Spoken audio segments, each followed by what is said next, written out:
We are positively mad for that little white ball right here on the Sports Report. I'm News 13's Sean McDowell. It is considered golf's toughest test, but maybe getting there is just as tough. Next week's U.S. Open will not include some of the best names in golf, like 1992 Masters champ Fred Couples, who failed to make next week's Open at a sectional qualifier in Ohio on Monday. For now, the tour creeps into Memphis for the opening round of Sanford's St. Jude Championship. 7 days till a major, and many of the big names resting up. But Justin Leonard is working hard. Par 3, number 8, with a former British Open winner, a 68.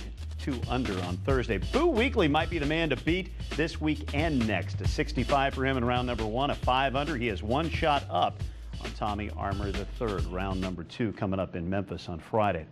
Every sport has its unattainable dream. The community of horse racing may see the latest member of its most exclusive club this weekend at the Belmont Stakes outside New York City, when Big Brown tries to win the elusive Triple Crown. No horse has done that in 30 years. And we remember one Central Florida family who experienced the sport of stallions at its most gratifying level. Well, the good thing my dad always used to say is being in all sorts of businesses is they never talk back. If thoroughbred racehorses could tell stories, some of them would chat along with Steve Wolfson, sharing tales of 3 amazing races from 30 years gone by.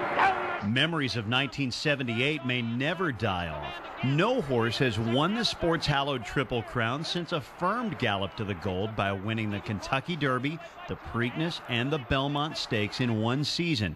Wolfson's late father, Lewis, owned the last horse to complete the sport's most demanding feat, and it all started inside this Ocala stable. You had the feeling that there was almost a mysticism that was going on with Affirmed. The fact that it was the Derby and then the Preakness where our family came from, and now when you reach the Belmont, you're thinking he can be one of 11 horses in all the history of racing.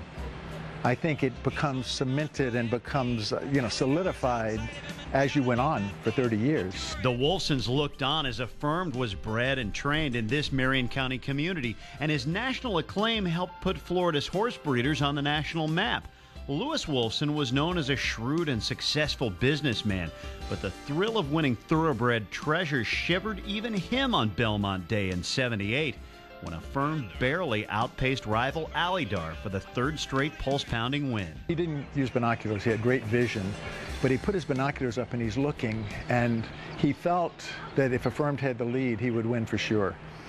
And Affirmed had the lead, and I saw his hand shaking a little bit as he watched, so I knew even this man could get a little bit nervous. I remember that was one of the most competitive Triple Crown series I have ever seen in my life. These 2 horses tested each other in every race.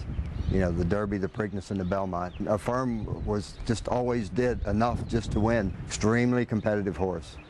And that's the sign of a champion. 3 decades of horse racing's finest have come and gone since Affirmed's heyday back in 1978, and they've made their owners countless fortunes even in losing.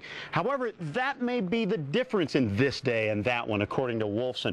No amount of money could ever buy his memories of a great day in horse racing history. Something special happened here. Anybody who's been in this sport and experiences going to the winner's circle, not by yourself, but with people, you've accomplished the ultimate. And that's how, it's not just me. Good horses come from a lot of different places, and you never ever know where that next good champion or where that next champion's going to come from.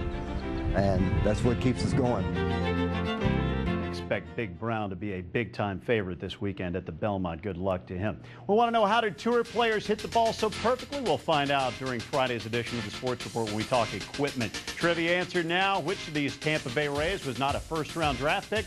Carl Crawford. And we'll see you Friday, 11:13 for the Sports Report. Until then, I'm News 13 Sean McDowell. So long for now. You're watching Central Florida News 13.